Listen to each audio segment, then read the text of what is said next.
بمیرم در غریبی تاجیکستانم بره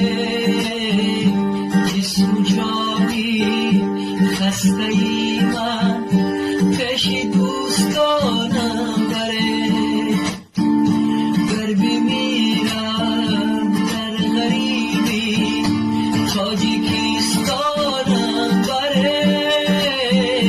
جسم و جانی خسته ای من پیش دوستانم بره تا بیمانم بر سری که تابوتی دوستی غریب با تنیزه با بگشتم